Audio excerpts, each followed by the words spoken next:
เจ้าสบายดีทุกท่านมาพบกันอีกแล้วเนาะมาในวิดีโอนี้ข้าพเจ้าเองจะมาแนะนำวิธีการอัปเกรดแอป VPay เติมเงินออนไลน์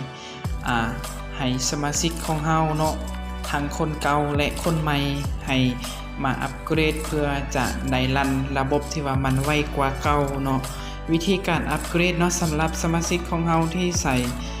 iPhone เนาะเข้าไปอยู่ App Store เนาะและสมาชิกท่านใดที่ว่าใส่ระบบ Android อย่าง Samsung Huawei Vivo Oppo เนาะให้เข้าไป Play Store ตามหน้าจอเลยเนาะคลิกเข้าปุ๊บเนาะแล้วมันจะเด้งออกมาหน้านี้แล้วให้เฮาพิมพ์คำว่า VPay เนาะตามหน้าจอเลยมันจะออกละ VPay แล้วให้เขาคลิกมันเลยแล้วมันจะมีปุ่มให้อัปเดตเนาะแล้วให้เราเข้าไปคลิกอัปเดตเลยเนาะแล้วมันจะโหลดแอปเวอร์ชันใหม่ให้เราเนาะก็รอหาปิ้งโอเคเนาะกำลังติดตั้งอันนี้ก็แล้วแต่ความไวของสัญญาณที่เราอยู่เนาะเมื่อดาวน์โหลดปุ๊บเนาะอัปเดตปุ๊บมันจะ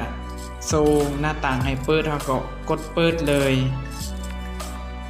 แล้วแอปเรามันจะรันไวกว่าปกติเนาะคือเราได้อัปเดตเป็นเวอร์ชันใหม่เนาะก็แนะนำให้ทุกคนเข้าไปอัปเดตเนาะแล้วมันจะประมาณนี้เนาะหน้าต่างของแอปมันจะมีเมนู